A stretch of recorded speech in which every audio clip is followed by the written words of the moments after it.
Welcome everybody to Beyond the Big Top. This is a new segment, a slightly maybe more explicit segment, but we're calling it "What the fuck is up with that shit?"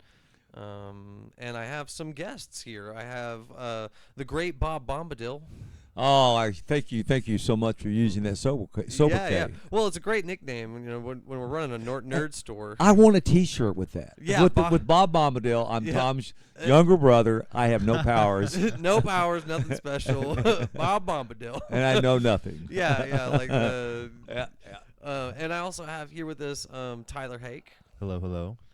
And for anybody who's been following me or anything we've been doing with Big Top Games and Level Up Movement, some of you may or may not know about Tyler. He's been kind of my shadow business partner since I started Level Up Movement a couple years ago. And you know, everybody's got a dad in the wings, you know, but these two guys that are here with me though have been definitely the heaviest influences, especially on the business side of what we've been doing out here.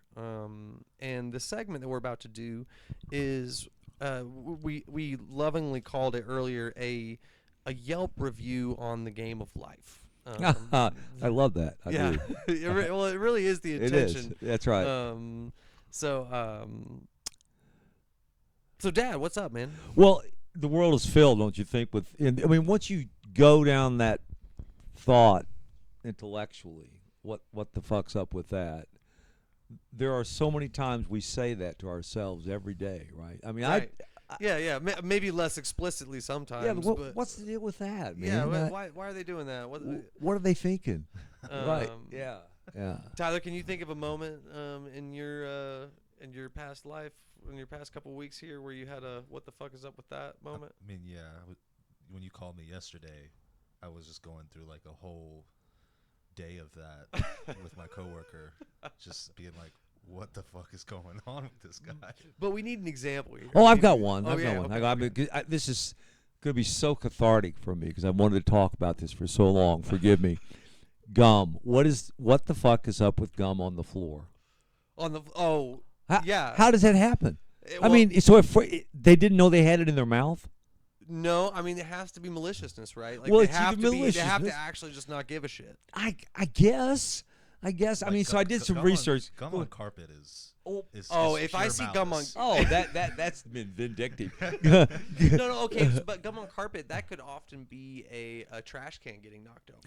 Right. that- But what about gum on gym floor? You didn't know That's you what were I'm saying. chewing Yeah, gum? yeah. It depends on the location. Or honestly, like even on a sidewalk, you know. Oh, I well, mean- yeah, you didn't know it was there. Everybody's going to step on it? Yeah, because like you're not telling me that gum traveled from the grass, like a good portion into the grass, back to the sidewalk. That's right. Didn't walk there by itself. So evil Bob, when I do evil Bob things, I have to confess that I have very occasionally, not very often, done the evil thing of taking my chew gum and put it underneath wherever place I'm I'm sitting. guilty of that as well. But we have to ask ourselves in those moments, what's better, putting the gum underneath the thing or putting it on the floor where someone might step on it? Well, I view it as just a variation on the Wayne Wesley rule of litter, cosmic rule of litter. I mean, it's an emergency gum disposal moment. Right. Yeah. If you really, really had to get rid of that gum for some like particular reason, then you just really had to get rid of that gum. Hey, I don't want to wear this out, but I did do a little research, right? Because I thought, well, what do I know about gum? Right? Well, evidently there's evidence that 9,000 years ago they were chewing tree sap, right? And that made me wonder if the wise are going, if you leave that tree sap in my sink one more time. I have to mention that they didn't have sinks. Well, okay, I saw that right away. I couldn't quite just let that go. But I see if you leave that gum in my proverbial sink, you know, my Well, thanks for clarifying that because Yeah. that's true. But 9,000 years ago, and that the Aztecs and the Mayans chewed it, and they chewed chicle, right? Well, think about chiclets. Have you ever had chiclets? Okay. Think about it, right? So chicle, this just killed me when I read this. Santa Anna, the guy who attacked the Alamo, introduced gum to a guy named, I have this written down, right? Yeah. Thomas Adams, this guy Thomas Adams introduced chicle to him. He brought it back to New York, and he made Adams chewing gum. The more you know. Well, that Juicy Fruit was probably the first sort of real commercial gum that I remember that's been around. Maybe the first gum, 1903. Wrigley, the guy that is the Cubs Stadium guy. Yeah. Well, so what about you, Tyler? Anything direct that you can call on that has annoyed you this week that we can bitch about? I know it's kind of hard when you get put on the spot.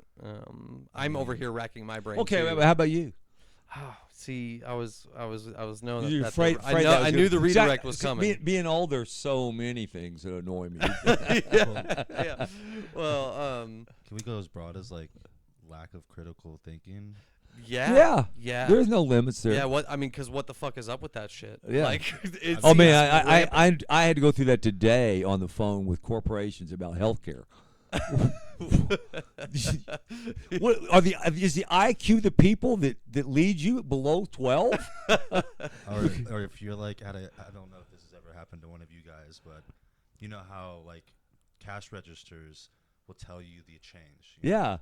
And you're like, wait, I have 2 cents here, and then all of a sudden the person behind the cash register head kind of implodes, and they're like, no, you have to take what the computer says. Oh yeah, for me to give you. That's a great example, Tyler, because that really annoys the shit out of me. How can you not know immediately what the change? Oh, good man, thank you. Instead, you prove that you really aren't bright. Well, once you go through the argument, you're like, fine, I'll take the change, 92 cents. Yeah, and then you put your 8 cents on top of it, and you're like, can I have $1? That's awesome. Yeah. I'm gonna do that because I have not ever thought of that. That's awesome, both an example and a sort of solution. Wow, that's good. Yeah.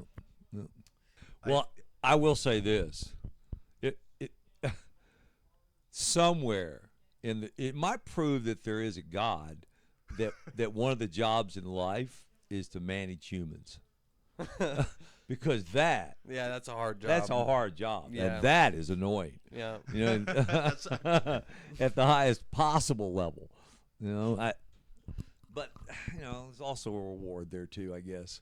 Sometimes you see really humorous things. See, Dad, we got to think back, because when we were first talking about this podcast, we came up with like 3 or 4 back to back that were just like, those really genuine, like, what are people thinking in those moments? Okay, well, I definitely. You got more? Well, that's why we brought you on. We needed the old guy. What's up with picking up your dog shit in parks? Now, I'm not saying you shouldn't. But why did we create a system where that's the expected? And then we have these little plastic bags where you have to do this horrific thing and bend down and pick it up. Well, when you say that, isn't that kind of like just like why we live where we live is because like we live out here way the fuck in the boonies, because like the people who were dealing with that shit are like they literally live like that park would be an island of shit if they didn't. Because that's the only place to bring their dogs to do that. Yeah, no, there's no question about that. Imagine what the dog thinks. like his shit just keeps disappearing. Or no, he turns around and he sees you like with a plastic bag picking up shit. I bet he feels like he gave you a gift. I bet he's like, man, he never thanks me. I mean, that's like this human loves my shit that much. He never even appreciates it. After the second or third time you're picking up his shit, the first time he's like, what the fuck? Well, yeah, what is he doing? Is that a collectible? And then by the third time he's like, you're welcome. He's still saying is it a collectible? But yeah, that's fun. Well, there's got to be. Oh, I think I have one. Okay. What the fuck is up with that shit? Garbage pail kids. As a person who has been dealing in collectibles a lot, there's this really highly collectible item called a garbage pail kid, and I'm just not here for it. You're not gonna have that as a. No, I have it. I have it in the shop right now. I haven't put it out because they're so ugly that I don't want them on display in the shop. If somebody comes in and asks me, "Oh, do you have any garbage pail kids?" I'll be like, "Absolutely, thank God. Here, come to the back." My response is that a personal question. Yeah, really though. No. Well, I guess the real thing I'm proposing is, wow, humans will collect some weird stuff, won't they? Oh, wow, Um, that's really real. Yeah, I mean they become so weirdly fascinated. I mean, with the games, I understand because like there's an awesome game, there's a powerful card. Hey, let's talk about that for a second. I'm Mhm. curious, what are your thoughts? Because you think about this a lot, and I bet you do too, Tyler. What are your thoughts about how board games arose? I know a little bit about this. Okay. Just from being Yeah, fascinated with games in general. yeah. Some of the earliest games were in Africa, and they were done. And some you would Made in China. Uh, no, actually, I think because they were done with rocks, so I think they were made with Okay. made with rocks. All right. But no, so the Mancala. And, Yeah, I was gonna say the same thing. And I actually have another game that actually even predates Mancala. I have it in the shop. I forget what it's called though. Off the top of my head, it's like starts with a D. Well, But is that similar to like a? Did go ahead. well, it is similar to Mancala, but they would dig little pits in the sand, and then use stones to create the games. But I don't know. I mean, you're scratching on a whole fascinating concept of when humans start creating rules and competition.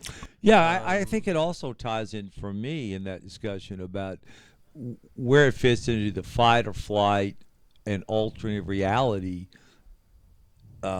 need that's present in early humans mm. from the very beginning. It's almost like it's genetic. Is games, is art, is music, is that all?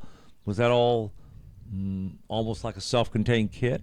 Right? And how Well, did that evolve? Games are, I know, even in animals. I mean, it's Yeah, you see games in animals. and that largely is to, not quite though. You see play in animals. I was just about to propose this, but continue. and that's Tyler. largely like with animals and younger animals, especially like predators. That's to help them develop the skills to hunt before, because if they were to go out hunting as young Right. cubs, Right. it's not really great for natural selection, but they are able to practice that with their siblings at a young age to prepare them for that, adolescent adulthood. Unless they give them automatic weapons, then they got a chance. Well, Sorry, with sorry. humans, though, like a part of our, like, even if you were to think about primates, like a part of their natural ability is like the creations of tools. Yeah, that's absolutely Well, right. that was kind of why I brought up the implementation of rules as like kind of a critical aspect, right? And this reminds me of a conversation I have with my students over in the gym. Sometimes I'll ask them what the difference is between practice and play, right? And for the kids, sometimes it's kind of hard to tell because. And I use the monkey bars as an example. I'm like, well, when you kids are on the playground, when you just go across the monkey bars because it's fun, that's play. But when I go across the monkey bars and I tell myself I'm going to try to do it as fast as I can, or as slow as I can, or as whatever as I can. Now I'm practicing the Yeah. monkey bars. Mhm. And what did I do to create the difference between play and practice? I added a rule. I added a goal or a goal of implementation, but essentially at its finest form, my rule became I'm going to go as slow as I can. I'm going to go as fast as I can. Or I'm going to even if my rule is I'm going to do it the best I can. Yeah, Um, any rule. At the most fundamental level, I'm really just adding a rule. And if you were to think about something like you and I are going to play catch, and then we make a rule that every time that one of us drops the ball, the other one gets a point. We've now started. Actually, the first rule is we're going to catch the ball. We're going to catch the ball. I throw the ball, you catch the ball. That's the Boom. first, That's the first fir- rule. yeah. And then if we wanted to add a rule of if you don't catch the ball, then that's a point for me. And then the next rule is the first person to 10 points is the winner. And all of a Hey, sudden as we an created a game. interjection here, let's not talk about this now, Mhm. but at some point in time, let's talk about first principle thinking. It's really really a fascinating concept. Mhm. It's been out there for a while, I guess. I've just run across it recently, but it applies really strongly to the work in the gym, but other stuff as well. And it's really an interesting subject. But we'll let that go for now. Well, I mean, I find it really interesting, just this whole conversation, because I think in some ways you could look at that question that you both of you guys proposed as a microverse macroverse to life. Like because rules are what create society. They're what create culture. They're what create. What I thought of immediately is like we're social creatures. Like being depression and anxiety don't necessarily promote our survivability. You know what I mean? If that makes sense. No, absolutely right. And so even to what you're saying, like creating rules, which in turn create kind of systems, but that's also a form of entertainment, which entertainment can help you keep you from kind of like those like darker places or mental. Well, that's interesting because I intellectually understand this, that anxiety and depression exist. Philosophically, I refuse to admit. I think it's a construct. Well, I know it's not, Tyler. You know what I mean? Yeah. I know it's not. Well, they're actually a lack of. That's what I have come to realize about depression and anxiety is they are not a presence. They're not like a thing that's there. They're a thing that is lacking, and what's left is anxiety and depression. And what's lacking for most people in those situations is either one or a combination of community, activity. The word to add to that is meaning. Meaning, Yeah. well, I was about to say like passion, Yeah, because and usually it's a combination of, but sometimes just one of those things missing can be enough to leave someone with depression or leave someone with anxiety. That's an interesting. The whole concept of rules and structure. Well, they're at the very base of it all, right? Because like you guys mentioned, like a dog will play. Right, but what the dog won't do is create a rule system with another dog, and let me be a devil's advocate. I agree with you conceptually, at least in one sense. But what if we just don't recognize it? Yeah, I agree, but because dogs know. Okay, I see that. Maybe they are creating one, world. but maybe that if that's the case, maybe dogs are one. Maybe that's one of the reasons that they stand out as a creature that we can bond with. Porpoises so as well, whereas we could look at we don't know. Hey, by the way, as an interrupt, I'm sorry, but I want to go back to something you said real quick. Was that? Well, I actually have to go take care of someone at the front of the shop real quick. So yeah. Is that chimps? There is some evidence out there now of chimps. Playing games, but playing not just using tools, because there's quite a few creatures they've discovered now that use tools in one form or another. There's an interesting documentary on Netflix that follows a pack of chimpanzees that they did a documentary on, I think, in the late 80s, early 90s, and they did a documentary on them and found that they had created essentially like a chimp empire, and they came back 20 years later and found some like really amazing discoveries that they actually do. They politic and they communicate, and like it reminds me of watching like some sort of like Shakespearean play. Well, they wage war, which is but they had never been that had never, and I'll have to look this documentary, but that had never been documented until just relatively recently. That they're one of the few other creatures that actually consciously wage war on their own species, and the reasons at which they wage war can be really complex. Mm-hmm. In the documentary, spoiler, like the kind of like I would say like king of the largest kind of chimp empire, he was getting older, kind of losing his like strength, his ability to govern. Yep. And they would watch essentially the like a faction of other chimps kind of planning his overthrow. And it got like there was a moment where he ended up passing away, and he walked out into the woods to kind of die alone, and one of his right hand like generals went and found him and like was there for his passing. All very like deep, complex in terms of just like there's some societal complexities there, where they're building relationships and being diplomatic. Well, I can't speak for other people, but it's been easy for me when I think of Rumi, for instance, who was a 12th century Sufi mystic, and was it 12th century? Yeah, I think it was. And the point that he made, writes great love poetry, by the way. I used to use it when I was courting all the time. But he basically said the human condition is the same, right? So the people of, no matter about our evolutionary differences, the people of 1,000, 2,000, 5,000 years ago are basically the same as we are. They don't have as much sophistication. They haven't built on the way they built their information is different. Although we still carry that, but essentially, human condition is the same. Which makes like timeless literature kind of a thing, right? Yeah. Like you're able to read something that was written hundreds of years ago, but still have, especially and relate to it. Well, art might even be a better representation of that. Yeah.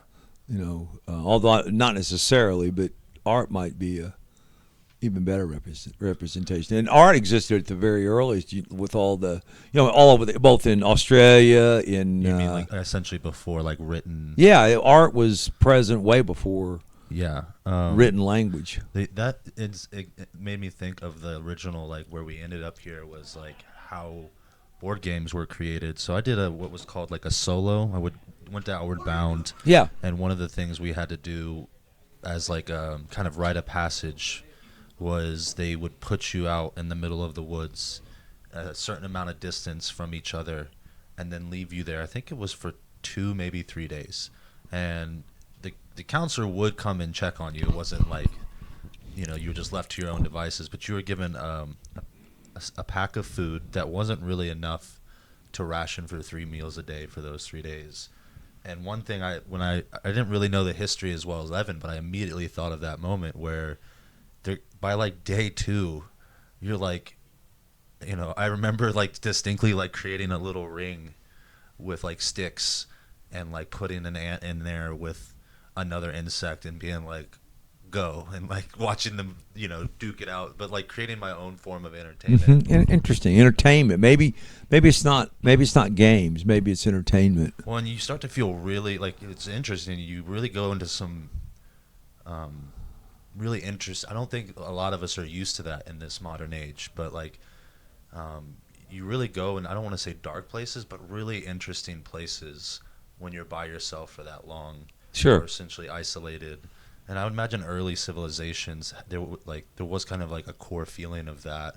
Well, that's where in Australia they call it walkabout, right? In in indigenous southwestern Native Americans, it was spirit walks or shaman walks, and it took me a long time to understand that these shaman bags, right?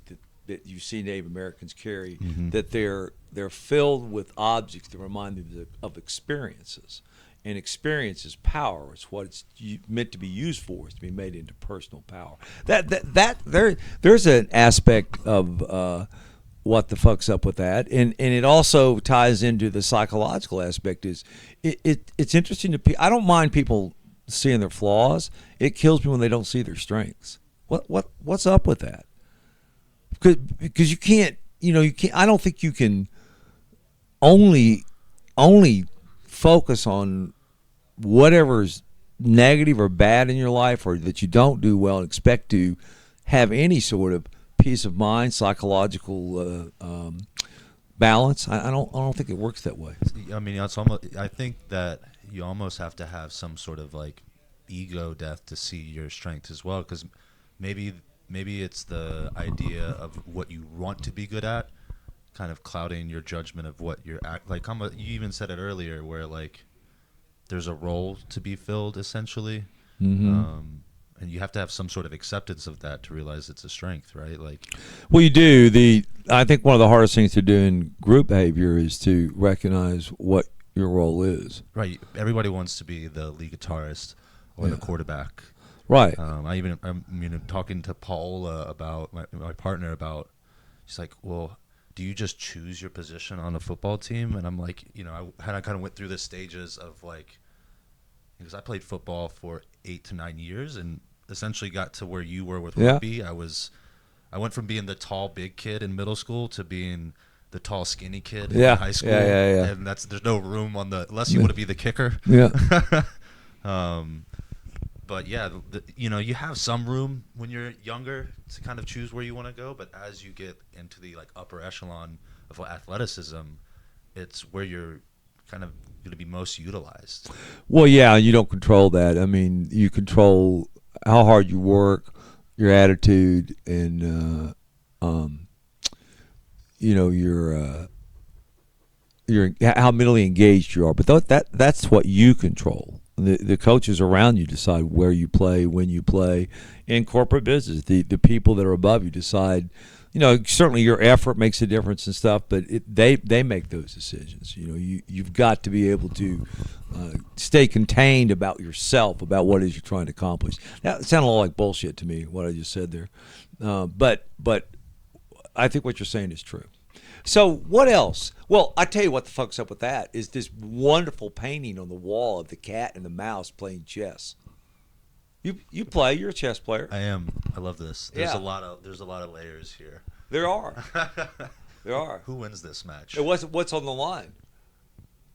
Exactly. Does the cat get to eat the mouse? Is this Tom and Jerry or is this like National Geographic? Is this Right. Great analogy. That's right. Have you seen the lion and the turtle poster at my house?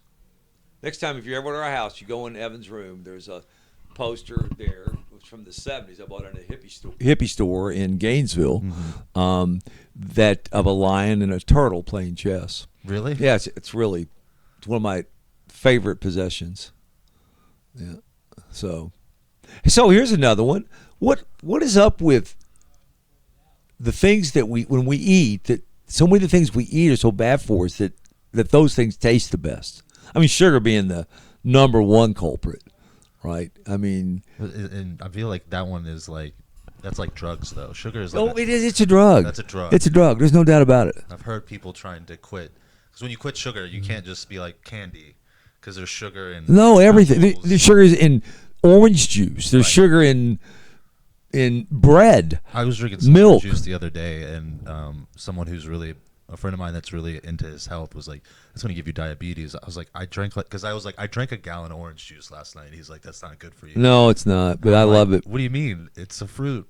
No, I know, but it's not. It's in the Milk has 7 grams of sugar per serving. and that's not necessarily Well, sweet. 25 grams is supposedly the daily minimum allowance. Yeah, no, I definitely exceed that. Yeah. How many grams of sugar do you Is that that's a McDonald's shake? Yeah. That got a high shake rating, by the way. A high shake rating? Yeah, like, yeah, in yeah. terms of- Did you know that there's only a couple of these fast food places that serve shakes that use real ice cream in their shakes, right? Is McDonald's one of them? No. Okay. Though it's on the top of the list. But it's top 5. It's top 5 fast food shake, even though it's not actually real ice cream. But Arby's. They use real ice cream, is what you're saying? Yes, yeah. I believe Arby's. that. I forget. It's not Chick-fil-A. I believe that. Yeah. I because they hit different. So you're a chef. Mm-hmm. I am fascinated and cannot understand at all how food evolved. I mean, like the biggest example for me right now is cashews.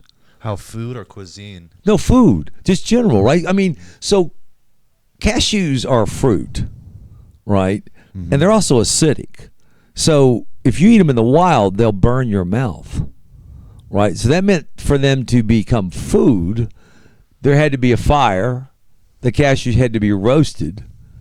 Somebody had to peel the cashews and then eat them. Sometimes it is out of necessity. Oh, yeah. Sometimes, I mean, I think your theory is probably the most accurate. But what if that was that was something that was the most abundant? Well. Where we are in 100% agreement is that like the size of predators is limited to the amount of biomass available, right? So how much food they have, right? So yeah, and you're always looking for food. That's why people eat weird things in different places because they had to. Still, the first guy that ate a cashew burned his mouth.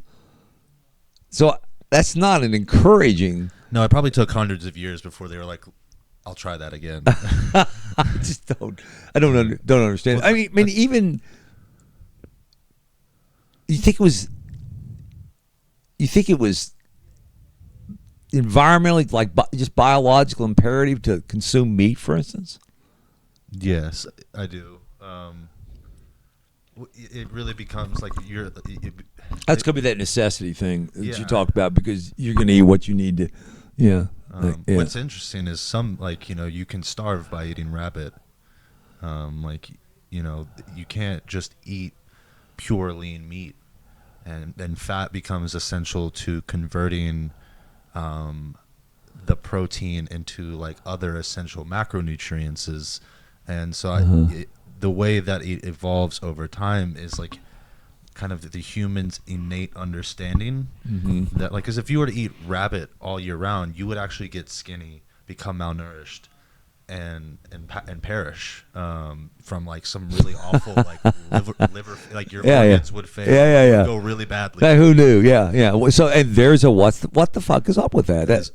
It is wild. Yeah. What's even more interesting, and I know this from looking into nutritionism or nutritionists, is that we put very little of our resources into understanding that. And I think that that's very natural for us to study things like what keeps us alive longer versus what keeps us kind of healthy now. Mm-hmm. And even having a baby recently, you realize that like we put a lot of effort into like end of life, but then there's like it's very recent until we've actually like started to really study like baby development and put a lot of like serious, I say resources because it's been studied, but when we put like modern resources like modern medicine, yeah, because Piaget, but you're absolutely correct. But the bigger question that you asked, which was how did cuisine come about? I mean, for instance, tomatoes weren't introduced into Italy until the 1520s, 1530s, after Europeans came to North America, right? So the Italian food cuisine was Mediterranean prior to the introduction of tomatoes. of tomatoes. Yeah, so you can use Italy as a good example. So when you talk about, this always fascinates me from being like a person that likes to source locally and seasonally. Then you get to a point where you're like, what is seasonal? What is local? Is it something that's here that is native? Because seasonal and local now could be really anything. We have the technology to grow kind of anything, anywhere. Yeah, anytime. So cuisine was really birthed prior to that kind of advancement. I have a tattoo of the Mayan or Aztec corn god because I think it's so fascinating how like tortillas, like they shape much of like Mexican cuisine. Hey, I gotta stop just for a second. Can you imagine going through life being called the corn god? Hey, here comes the corn god. What I want to know is why I leave for just a couple minutes and I come back and you guys are talking about corn. Well, we were talking about the evolution. What the fuck is up with that shit? Yeah, that's fair. That's fair. We were talking about food and how it evolved. Oh yeah, okay, What's the yeah, fuck fine. When I left, I don't remember what we were talking about when I left, but it wasn't corn.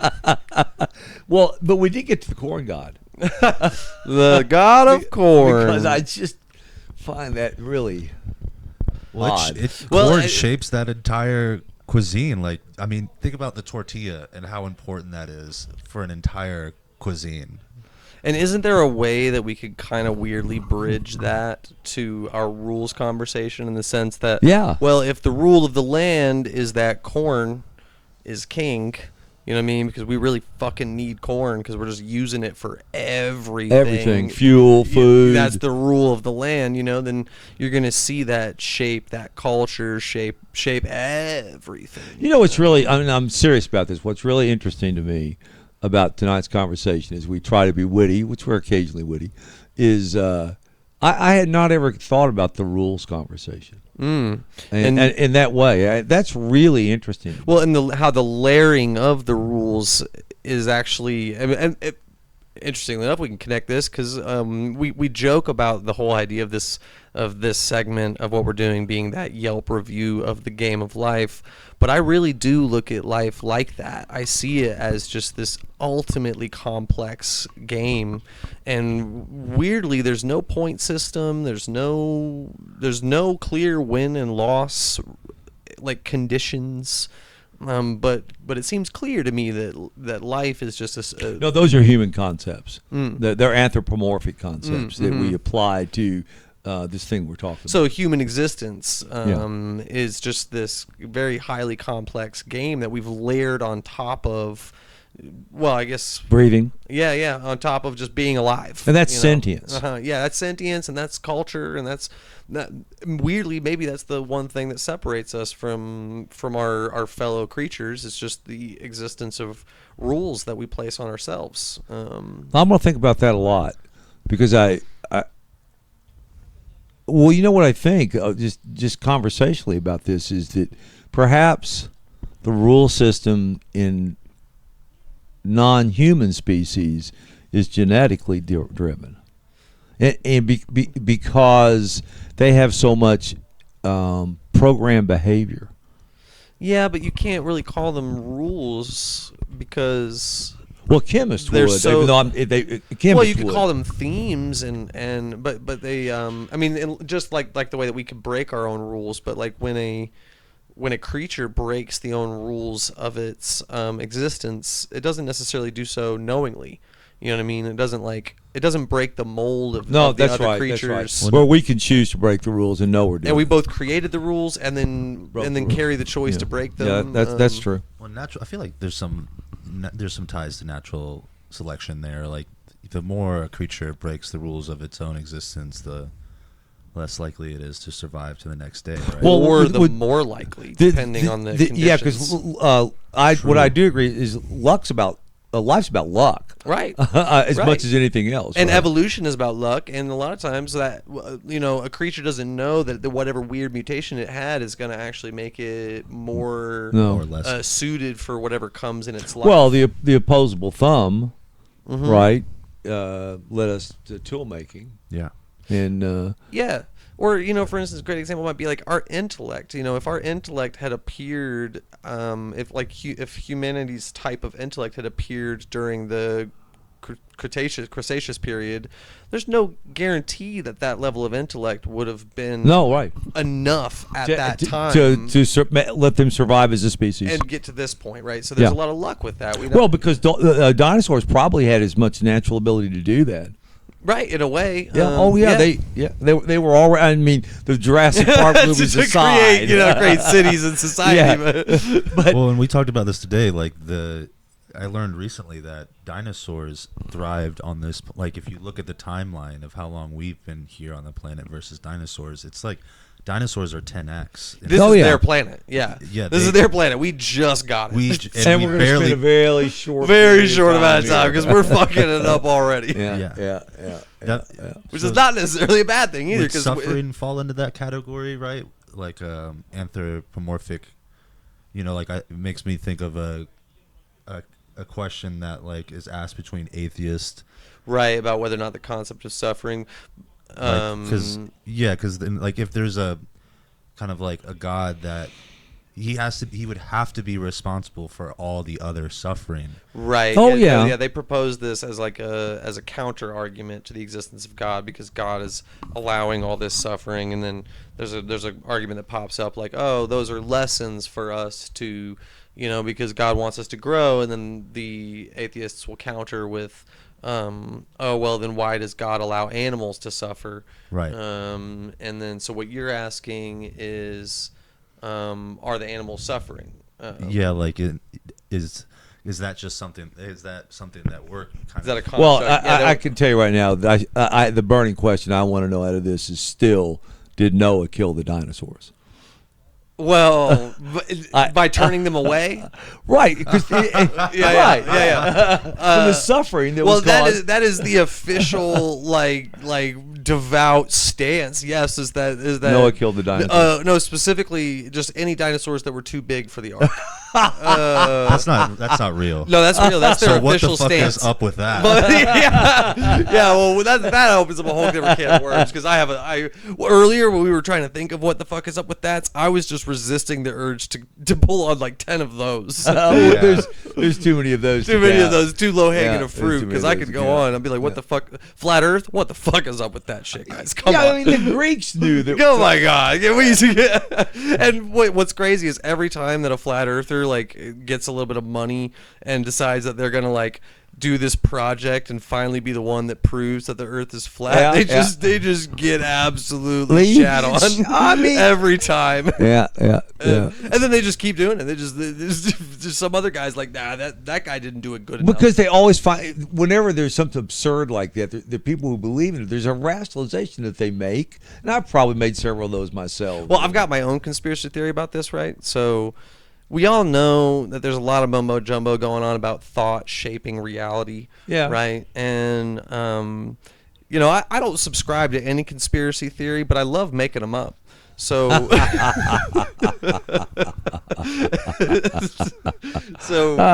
I wonder, if somewhere the government was like, okay, we're going to test this whole thought shaped reality thing. And their first tests were the Mandela effects. Right. And so what they started doing is they took a pair of Fruit of the Loom underwear that had the cornucopia on it, and they like put it into a bunker somewhere. And then they started spreading the information that the Fruit of the Loom logo never had the cornucopia. And they see if maybe once they get 60% of the population to believe that, if just boom, it becomes real. And I think flat Earth could be a long-term experiment by the government to see if they get enough people to believe that the Earth is flat, will it become true? You think it was a conversation amongst the Greek society? Can you believe those stupid Greek philosophers With their think round Plato Earth thinks, theory? Yeah, what is the deal Like, what with if that? the Earth really was flat before those philosophers proved that it was round? That's what Oh, I'm saying. Like, yeah. what if as long as humans believed that the Yeah. Earth was flat, it really was? No. And then- That is the essence of what we think creates reality. Right? Yeah. We like if we actually have this influence on reality, like Mm-hmm. is it? And that's where my conspiracy theory comes in. Is like, is the government aware of that, and are they trying to learn how to manipulate it with like widespread misinformation? Like, if they can control the populace's belief, can they shape the events of reality? Yeah, Arthur Kessler, and I'll have to come back there, but let's not forget that, because there's a great conversation by one of the premier scientists of the 20th century about that subject, about the creation. And he's talking about quantum mechanics, and this faster than light travel exist prior to our conceptualization of faster than light Right. travel? I've heard of this too, where there's this theory about how humans create the answers when they go looking for it. Yeah. Like, because Yeah. like by thinking up the problem, we're also thinking up the answer at the same time. And I know we've talked about this, right? By inventing airplanes, you invent airplane crashes. Right. Didn't exist before airplanes. Yeah, I mean, same with the classic, like the piano falling on the human. That we needed the piano first. Well, and so I'm gonna bring us around and try to wrap this up because we can't go on for too long. Well, Tyler's got something to add. Man, that made me think of something that Mr. Henning talked about in class one time when he said that automobiles were, and like this makes me think of plane crashes. Like the invention of sudden death became something that was like, Yes. around the same time. In the More common. yeah, like- the piano thing was the thing that made me think of that, because he said before automobiles, that was kind of like your sudden death, so to speak, was something kind of like falling from the sky and crushing you. or maybe a heart attack, but it was like it's like it never happened, or if it did, like or But maybe is they fell ill and died over a couple weeks or something like that. Well, sudden death, I feel like heart attack would fall into like what you would call Oh no, it natural, would be I see what you natural mean. cause, right? Yeah. Where sudden death it's kind of like being taken from, ending soon and sudden, rather, I guess. But Mr. Henning you would sit down in his class and you would open the book to a certain chapter, and you get like a page in, and then it was just time for you to like Talk about something else. listen to Mr. Henning Yeah. go on a tangent I for like an actually hour. remember. But I one- love the tangent stuff anyway in life, though. Yeah. Well, and that's I was gonna bring this back around because we got to put a bow on it. We try to keep these episodes not too long. So here's what I'll say. I can tell you if anybody is out there and they've listened to, my God, if you listened to the whole thing and you made it to this point, I can tell two things about you. One, you're weird. Yeah, you're definitely twisted. Yeah, just like us. But you must have had a decent time, and that is the point of this podcast, and actually every episode of Beyond the Big Top is about just kind of broadening our perspective about what game it is we're playing when we're out here with our projects and our dreams and our aspirations and our fitness schedules and our projects and our actual games, and it's supposed to broaden our perspective, and hopefully if anybody listening to this, they got some entertainment out of it, because that's the real point of the podcast, is to hopefully entertain some people, maybe give them some ideas of their own, and get people thinking outside the box about how to enjoy their own lives and stuff like that. Maybe we get to the point where we can take phone calls. I fucking from hope people. so. And 'Cause if they think like, what the fuck is up with that shit? Because really, this particular segment is all about bitching. So I do have one profound thought that I've been on my mind all day long. Please. And I saw it in a bad science fiction movie, and it proved me that the truth often lies in just unimaginable places, right? Is the difference between water and ice is 1 degree. That's a good one. You got some Zen to end on? What's your favorite Zen quote? If we talk about water, the whole water is wet. Like, it's not. It's the accumulation of molecules that actually create the liquid, but individually, it is not like wet or anything. Yeah, water is not wet. Right. Oh, okay. That's Water good. itself is wetness. Yeah. Okay. Yeah. yeah, that's a good one. I'm right Yeah. there with you. Yeah, I've got a good one too. This is a personal one, and I noticed this myself one day when I was in a coffee shop and I was stirring my coffee, and I got it going really fast in one direction. I was watching it stir, and then I made one solitary, thoughtful stroke in the opposite direction, and the coffee was dead still. Sure. And I realized that no matter how much momentum we build up in our life in a particular direction, it only takes one calculated move to still the current. Oh, that's good too. And and we can use that both ways. Sometimes that can mean when your life is going good, one missed move can really halt your momentum. But also it can mean when your life is going bad, one good move can redirect it. Can redirect the whole thing. Or at least calm the turbulence to a point where you can start stirring in the other direction. And that, relative to that, not now, but next time we're together, let's remember to talk about Descent into Hell by Charles Williams, whose subject is what you just talked about. Excellent. Anybody listening still can call that a book recommendation too. If you decide to read that book, come and talk to us about it. But this has been Beyond the Big Top with Bob Bombadil, Tyler Haake, and I'm your host, Evan Westbrook. And if you did listen, we really, really appreciate it. Thank you. We'll be doing more of this stuff. So, Thanks for listening, guys. all right.